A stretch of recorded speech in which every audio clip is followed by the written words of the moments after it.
Olá pessoal, bom dia, boa tarde, boa noite. Eu não sei que horas vocês irão estar vendo esse vídeo.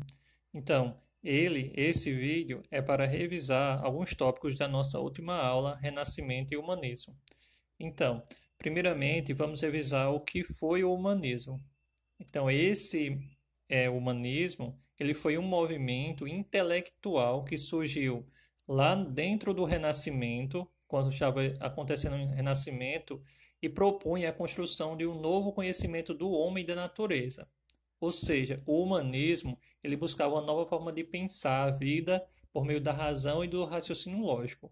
Então, quando a gente fala em movimento intelectual, é porque é um movimento de ideias, tá? De transformações da forma de pensar que existia até aquele momento.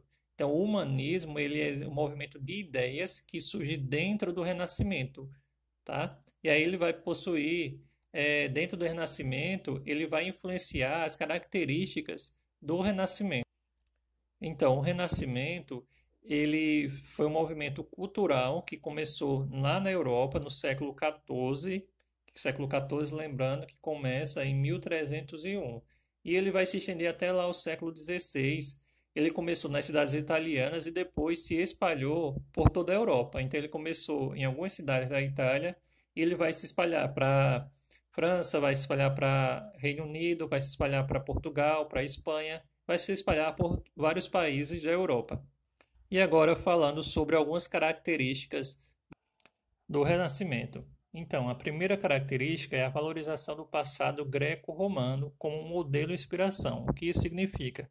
Significa que os artistas e cientistas do Renascimento, eles viam as obras dos gregos e dos romanos que viveram há muito tempo atrás, de quando eles viveram lá no Renascimento, eles viam nessas obras como um modelo e inspiração para as suas obras. Não quer dizer que era uma cópia, mas servia como inspiração. E mesmo servindo de inspiração, lá no Renascimento eles produziram algo novo, tá? Que não é igual o que havia sido produzido pelos gregos e pelos romanos.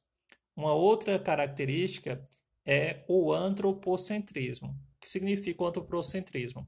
Bem, lá na Idade Média, o homem, quem era colocado como centro do universo, de todas as coisas, era Deus. Predominava o teocentrismo, que é Deus como centro de tudo. Já no Renascimento, o antropocentrismo é que ele vai ser mais divulgado. A ideia do antropocentrismo, que é colocar o ser humano como centro das atenções, como um ser que é criativo, que é virtuoso, que é dono do seu próprio destino. Isso não significa que eles eram ateus, tá? Mas eles acreditavam que era necessário que o homem, enquanto ser criado por Deus, deveria guiar o seu próprio destino.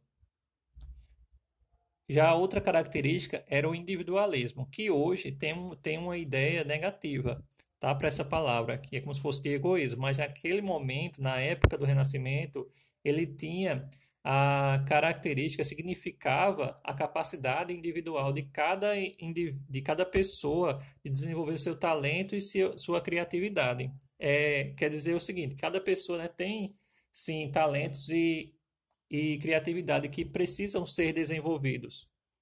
E por isso, esses indivíduos, as pessoas, elas precisam ser livres em relação aos julgamentos da sociedade. Elas precisam se desenvolver suas habilidades criativas, artísticas, sem interferência, sem um guia da igreja dizendo o que eles têm que fazer, como eles têm que pensar.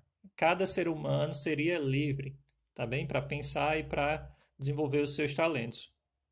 E por fim, a última característica é a questão de uma nova visão do tempo que foi desenvolvida pelos renascentistas, que diz o seguinte, que o tempo pertence ao homem, ao ser humano, e o ser humano, deve usar ele para se aperfeiçoar, para experimentar novas coisas, para enriquecer, se for o seu desejo, diferentemente do que se pregava na Idade Média, que o tempo pertencia a Deus, por isso seria pecado emprestar dinheiro a juros, ou seja, cobrar pelo tempo em que o dinheiro esteve emprestado.